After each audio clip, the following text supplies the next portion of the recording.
Alors bonjour, alors nous voilà rendus au volet mémoire. Il faut savoir que pour bien utiliser le volet mémoire dans Gazoo, il faut d'abord téléverser les fichiers de référence fournis par le client. Celui-ci nous les fournit généralement sous différents formats, le format TMX, le format PowerPoint, le format Word, il y a le format DET, DET et des fichiers zippés.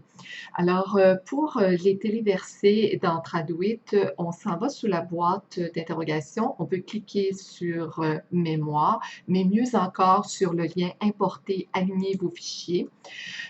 On se retrouve dans le menu ici. Ici, on a deux possibilités, fichier local et hyperlien. Fichier local, c'est des fichiers qui sont déjà dans votre ordinateur. Donc, ici, c'est des comptes rendus de réunion que je vais téléverser. Donc, téléverser, pardon, oui. Ensuite, la version est française. Voilà. Et maintenant, je clique sur rejet des segments dont les deux côtés sont identiques. Ça évite de se retrouver avec, par exemple, des segments en anglais dans la version anglaise et la version française, quand il y a des petites erreurs qui sont restées, filtrage des segments. Et voilà, maintenant, le fichier est bien aligné. Il s'agit de remplir ici les champs qui sont ici, donc le cabinet qui m'a donné le texte. J'ajoute mon nom, même si ce n'est pas moi qui suis l'auteur des documents, ça donne quand même indication que c'est moi qui les ai entrés, ces documents-là. Je rajoute documentation pour bien distinguer les documents fournis par le client des textes que j'ai traduits et livrés à mes clients. Un petit code pour le ministère correspondant. Ici, c'est la Défense nationale. Ça pourrait être Santé Canada, ça pourrait être le ministère de l'Environnement ou d'autres. Je vérifie ici si je suis dans le bon compte parce qu'on sait que lorsque nos comptes sont associés, on peut avoir accès à différents comptes et si on ne vérifie pas ça, bien, ça veut dire que l'information va s'en aller dans le compte de notre collaborateur, ce qu'on ne veut pas nécessairement. Ensuite, je regarde rapidement si l'information est bien alignée. Il n'y a pas de problème, tout semble beau et j'enregistre. Voilà, c'est rendu le 4651. Donc, c'est prêt à être utilisé. Je retourne à importer pour vous montrer d'autres possibilités. On peut téléverser des pages web. Alors, on va faire un petit exercice ici avec un texte sur l'assurance emploi. Donc, je prends l'adresse tout simplement en français. Je la mets évidemment ici. Je vais aller chercher l'adresse de la page correspondante en anglais. Alors, c'est ici. Voilà. Et je la mets ici. Je clique évidemment sur les mêmes. Et voilà, c'est parti. Ça ressemble à un fichier comme n'importe quel fichier aligné. Donc, c'est tout simplement des fichiers HTML et on a les mêmes informations de part et d'autre. Tout semble beau, donc je pourrais l'enregistrer, mais je ne le ferai pas là, pour l'instant. Ensuite, les fichiers locaux, je l'utilise rarement. C'est lorsqu'on a plusieurs fichiers Word ou PowerPoint à entrer en même temps. Fichier bilingue, alors c'est les fichiers TMX, le format TMX, c'est le format internationalement reconnu à utiliser avec tous les environnements de traduction, SDL Extrados, MemoQ, Déjà Vu, WordBee, etc. Donc voilà, je clique dessus et c'est prêt à être utilisé. Juste une petite parenthèse ici, dans le menu déroulant, on a Thermicom, mais ça ne s'utilise plus maintenant depuis quelques années. J'enchaîne et j'ai encore les mêmes informations à entrer que dans le cas précédent. Si je reviens à mon menu, alors fichier zip, si le client m'envoie des fichiers zippés, alors qu'est-ce que ça donne? Je pourrais avoir un très grand nombre de fichiers, voilà. Et il va faire des mémoires rapidement. Donc, Voilà, je remplis les champs comme pour les autres cas et voilà, il est en train de préparer l'importation du fichier zippé.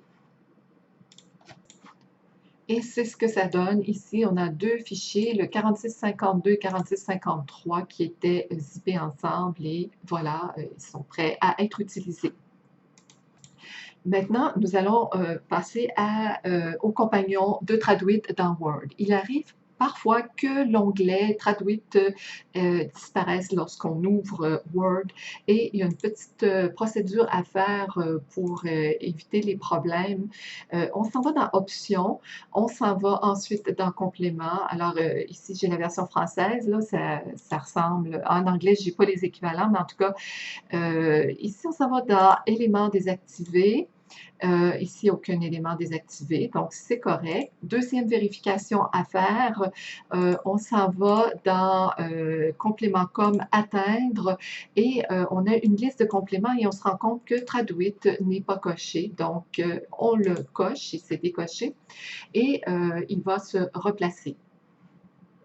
Alors, on le voit ici qui réapparaît, donc on est prêt à repartir avec un nouveau texte. Alors voici le texte à traduire. Je clique sur Traduit pour faire apparaître le menu. Première chose, je vérifie si je suis bien raccordée au système Traduit. Je vous rappelle que si on a ouvert, on est connecté sur l'interface traditionnelle, ça ne veut pas nécessairement dire qu'on est connecté ici dans le compagnon de Word. Donc, c'est une petite précaution à prendre. Les préférences, on a déjà vu ça. Je peux commencer la traduction. Je choisis mon client. Encore là, c'est le cabinet Air Translation. Je le sélectionne. Je vais tout simplement lancer la pré-traduction et après ça, donc on voit ici la barre de défilement qui apparaît, l'analyse est en cours et on va travailler avec les 4 icônes qui sont en haut à gauche.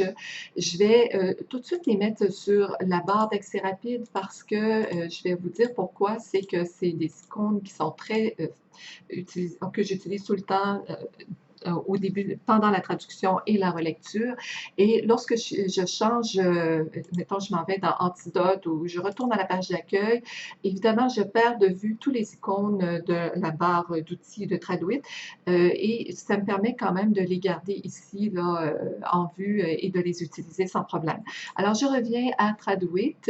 Donc, j'ai mon volet traduction qui va apparaître.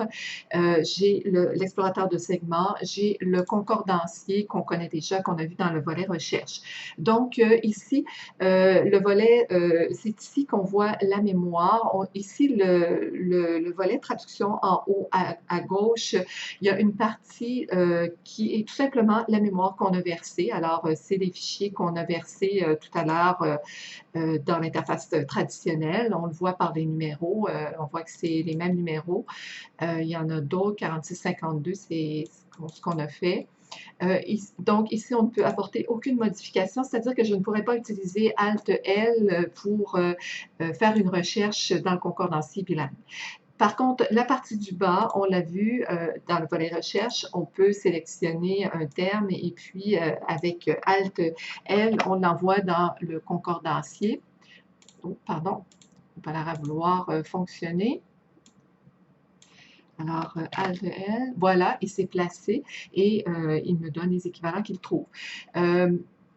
Ici, on voit à gauche l'explorateur de segments. Donc, chaque fois que je descends d'un segment, je vois le segment correspondant dans le texte et on voit les mêmes pourcentages que dans le volet traduction. Et ça peut être utile, entre autres, pour les mémos, ici, pour les répétitions, on les voit qui apparaissent. On peut voir rapidement si on a beaucoup de répétitions ou très peu, si ça vaut la peine d'utiliser Alt-K ou non. Ensuite, ici, on voit le texte. Donc, c'est ici que j'utilise les 4 icônes dont je vous ai parlé tout à l'heure. Appliquer, passer au suivant. Donc, quand je suis satisfaite de la traduction que je trouve dans la mémoire, je pourrais avoir appliqué et modifié lorsque je vais apporter des petites modifications, même si c'est 100%, il peut y rester des petites fautes d'orthographe.